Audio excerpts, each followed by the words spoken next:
all used to seeing the same things at our local grocery stores every time we shop. But there are incredible rare foods that resemble the ones you know and love, and you have probably never seen them. Today, from corn to chocolate, we're looking at rare versions of familiar foods from across the globe. Olotón Maize. Corn. There are thousands of varieties of corn, More corn. but Olotón Maize is one of the rarest. From Mexico, this indigenous crop looks more like rhubarb than the yellow corn cobs that you might be used to. And it grows over 6 meters tall. Does it remind you a little bit of rhubarb? You're so right. One of its unique traits is that its stalk secretes a goopy mucus that pulls nitrogen from the air. He slimed me. This allows the maize to fertilize itself, unlike most plants. And the corn can grow in very poor soil conditions.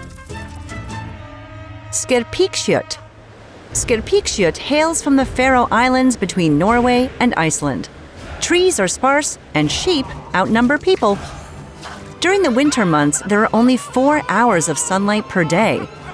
This traditional dish uses lamb shanks cured using only the island's salty air.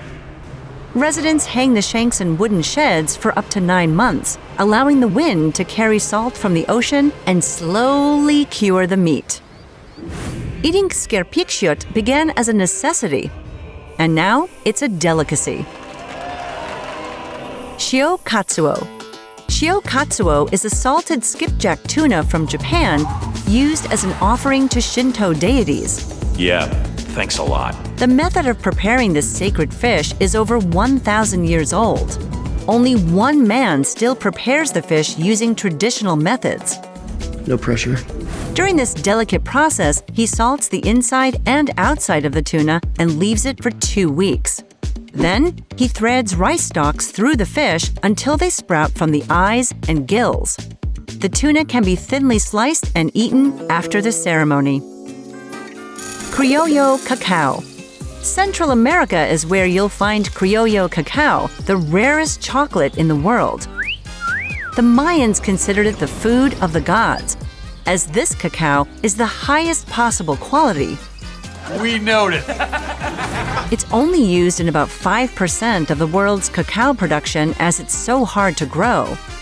The criollo plant is extremely difficult to grow, and it can only be cultivated in the hot, humid conditions of the rainforest in Venezuela. It produces cacao beans that are smooth and velvety with little bitterness, making it some of the most delicious chocolate ever. Chocolate. Salers. If you're looking for the best cheese in the world, you have to go to France. Well, that's obvious. Bonjour! Salers cheese has remained the same for 1,000 years. It's produced in very small quantities in the Auvergne region by about 10 cheesemakers who still use the original recipe and raise the famous Salers cows to provide the milk. Every spring, the farmers bring the cows about 850 meters up the mountains, where they'll live and graze for the next 6 months. The farmers collect the milk twice a day and use it raw to create the beloved semi-hard cheese, which has a rich and nutty flavor. With all of these amazing foods to eat, I'm just about ready to pack up and buy a plane ticket. How about you? If you're hungry for more, and I know that you are, check out our video on all the ways people from different cultures feast on raw meat, next on Origins of Food.